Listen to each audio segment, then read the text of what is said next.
పూర్తి వివరాలకు చదవండి రేపటి అక్షర శిల్పం దినపత్రికలో.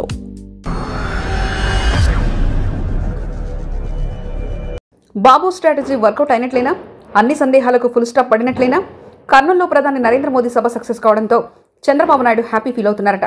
సభను సక్సెస్ చేసినందుకు రాయలసీమ టీడీపీ నేతలతో పాటు సభ పర్యవేక్షణ బాధ్యత అప్పగించిన మంత్రులను కూడా చంద్రబాబు అభినందించారు. జన సమీకరణ చాలా చక్కగా జరిగిందని, లక్షల మంది వచ్చినా ఎవరూ ఇబ్బందులు పడకుండా తిరిగి తమ ఇళ్లకు చేరేలా చర్యలు తీసుకోవడంలో సక్సెస్ అయ్యారంటూ నేతల్ని ప్రశంసించారని తెలిసిందే. ముఖ్యమంత్రి చంద్రబాబు నాయుడుకి ఈ సభ ఎందుకు సక్సెస్ చేయాలో తెలుసు. కేవలం ప్రధాని నరేంద్ర మోదీ వస్తున్నారని మాత్రమే కాదు, రాయలసీమలో కూటమి గట్టిగా స్ట్రాంగ్గా ఉండేందుకు ఈ సభ ఉపయోగపడుతుందని ముందుగానే అంచనా వేసి నేతలకు ఖచ్చితమైన దిశానిర్దేశాన్ని ఇచ్చారు. మరోవైపు ఈ సభతో అనేక సందేహాలకు ఫుల్ స్టాప్ పడినట్లయింది.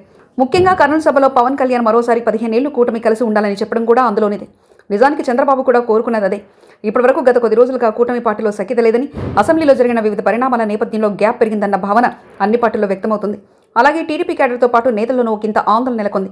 అయితే కూటమి చెక్కు చెదరలేదని చెప్పడానికి, మరో 15 ఏళ్ల పాటు కూటమి కలిసికట్టుగా ఉంటాయని చెప్పడంలో వారి ఆందోళన కూడా చంద్రబాబు ఈ సభ ద్వారా తెరదించినట్లయింది. అలాగే రాయలసీమ అంటే జగన్ పార్టీకి మంచి పట్టుందన్న భావన ఉంది. గత ఎన్నికల్లో తక్కువ స్థానాలు వచ్చినా తిరిగి జగన్ సీమలో పుంజుకుంటారన్న అనుమానాలు అందరిలో ఉన్నాయి. అందుకే మొన్న మహానాడు నిర్వహించిన చంద్రబాబు నాయుడు నిన్న కర్నూలులో ప్రధాని మోదీ సభను నిర్వహించి అక్కడ అభివృద్ధి కార్యక్రమాలకు శంకుస్థాపనలు, ప్రారంభోత్సవాలు చేయించారు.